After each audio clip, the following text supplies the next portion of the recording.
سیاسی جماعتیں صرف نعرے کے طور پہ استعمال کرتی ہیں پبلک کو بھی اور نعرے کو اپنی سیاست چمکانے کے لیے، پھر کرتی کچھ نہیں ہے۔ جی بہت شکریہ شمسی صاحب۔ پہلے تو میں یہ کہوں گا کہ 77 سال گزرنے کے بعد آج بھی ہم اس بحث میں پڑے ہوئے ہیں کہ آئین کے تحفظ کی یہ تکلیف دہ اور ستم ظریفی تحریک کی۔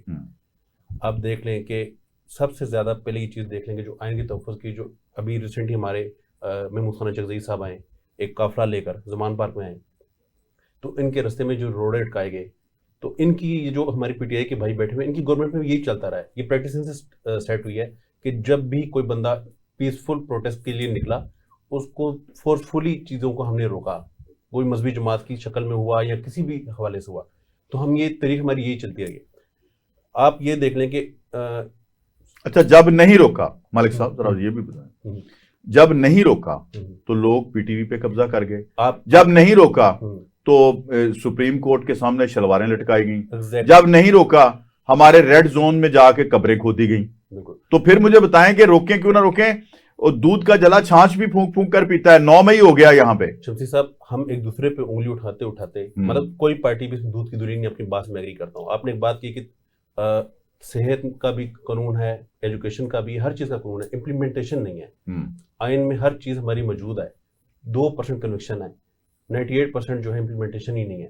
ہم ماورائے عدالت ابھی قتل کر CCD کو دیکھ لیں، CCD جو آپ ڈیسک کوڈ بنوایا آپ نے، آپ کی کیا معاشرے میں بیج بو رہے ہیں۔ 9 مئی کا واقعہ آپ دیکھ لیں، نہیں تو پھر کیا کریں؟ مجھے بتائیں کہ میں نے اسی قوم کے اندر دیکھا کہ ایک بدماش کسی کی بچی کو چھیڑتا ہے اور اس کا والد یا اس کا بھائی اس کو روکتا ہے، اس کو وہ مرڈر کر دیتے ہیں، اگلے دن پھر وہ سامنے کھڑے ہوتے تھے۔ اور جس دن سے یہ CCD نے اقدام اٹھایا ہے نیفے والا، تو اس کے بعد مجھے کوئی بندہ نظر نہیں آتا ایسا بدماش۔ آئین میں یہ چیز نہیں ہے نا، تو پھر آئین کا تحفظ صرف ہم کسی سیاسی جماعت نے نہیں کرنا، قوم نے بھی کرنا ہے، بحثیت قوم نے کرنا ہے۔ ہر فرد پر یہ لازم ہے کہ وہ اس چیز کا تحفظ کرے۔ جی میرا کہنے کی مراد یہی ہے، ہم سارا الزام فوج کے اوپر لگا دیتے ہیں۔ بالکل ایسے ہی ہر ادارہ، ہر پولیٹیکل پارٹی، ہر انسان یہ اپنی ڈومین میں رہ کے کام کرے، اداروں کو اپنی ڈومین میں رہ کے کام کرنا چاہیے، ہر پولیٹیکل پارٹی کو ڈومین میں رہنا چاہیے۔ جب تک یہ اپنی ڈومین میں نہیں رہیں گے اس ملک میں کبھی بھی نظام درست نہیں ہوگا۔ ڈومین کیا ہے ذرا اس کی بھی وضاحت کریں۔ ڈومین آپ کا آئین میں کلیئرلی واضح، جیسے آپ نے ابھی بات کہی کہ ہر چیز کا آئین موجود ہے، ہر چیز کا ایک لا موجود ہے، اس کے تابع طاقتور سے لے کے کمزور تک اس کا تابع ہونا چاہیے۔ جب وہ وائلیٹ ہوتا ہے، طاقتور اس کی وائلیشن کرتا ہے تو اس کے اثرات نیچے تک آتے ہیں۔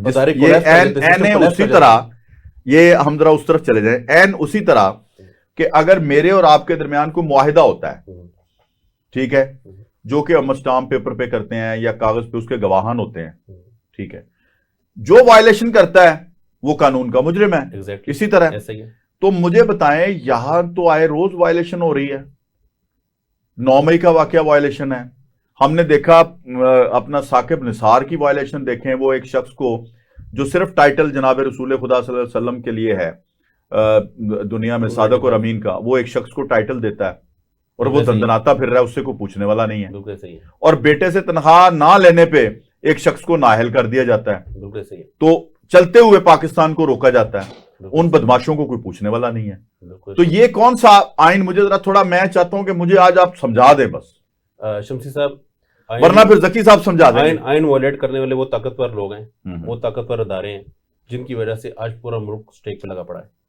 آپ 77 سال میں دیکھ لیں کہ ہم آج بھی فری اینڈ فیئر الیکشن میں پڑے ہوئے ہیں، ابھی تک ہم الیکشن فیئر نہیں کروا پائے اپنے۔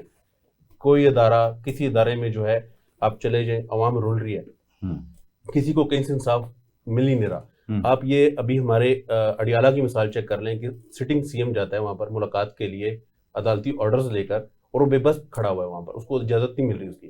تو ایک عام بندے سے آپ کیا توقع کرتے ہیں؟ عام بندہ کس طریقے سے سفر کر رہا ہوگا؟ یہ اسی طرح ہے کہ فرض کرو کسی گھر کے اندر ایک دوشیزہ ہو، تو ایک بد کماش آدمی اس کے لیے رکا لے کے جانا چاہ رہا ہو تو اس کو روکا جائے تاکہ آگے بدماشی نہ پھیلے۔ تو یہ اسٹیٹ کیا کرے؟ اندر سے ڈائریکشن یہ آنی ہے، اڑا دو، مار دو، جلسہ لے آؤ، کرینے لے آؤ، کیا کریں؟ اس میں تو تصادم ہے نا، بات پہ تصادم ہے۔ جوڈیشری بھی تو آپ کے اسٹیٹ کا ایک ادارہ ہے، سپریم ادارہ ہے۔ ہم تو جوڈیشری کو دیکھیں گے نا، بیہائنڈ دی ڈورس کون سی طاقتیں وہ چیز کو، آرڈر کو وائلیٹ کرتی ہیں، وہ کون لوگ ہیں؟ وہ اصل لوگ ہیں جنہوں نے اس کو امپلیمنٹیشن کی طرف، انہوں نے انفلوئنس نہیں کرنا اس چیز میں۔ جب تک اس کو نیوٹرل نہیں چھوڑیں گے، ہر ادارہ دیکھیں، آپ نے ابھی تھوڑی دیر پہلے بڑی پیاری بات کی کہ ہم نے آئین کے تحفظ کی قسم کھائی ہوئی ہے، اور قسم کھانے کے باوجود بھی اگر وائلیٹ کر رہے ہیں تو اس کا جواب دے کون ہے؟ وہی لوگ اگر آئین کے تحفظ، میں یہ میری ایک بات سنیں، میرے نزدیک آئین کا تحفظ گرین بک کا تحفظ نہیں ہے. میرے نزدیک جو حقوق العباد ہیں جب ان کی وائلیشن ہو رہی تو آئین تو وہی ٹوٹ گیا. ہم تو صرف اس کا رونا رو رہے ہیں جی خان کو اندر ڈالا آئین ٹوٹ گیا، سہیل افریدی کو ملنے نہیں دیا آئین ٹوٹ گیا. یہ کون سا آئین ہے جو ٹوٹ رہا ہے؟ یہ آئین نہیں ٹوٹ رہا، یہ تو قانون اور کتابی باتیں ہیں. آئین تو برباد ہو رہا ہے جب سردی میں ٹھٹر کر ایک بھوکا بوڑھا بے گھر بے سر و سامانے کی حالت میں مارا گیا اس ویلفیئر اسٹیٹ میں.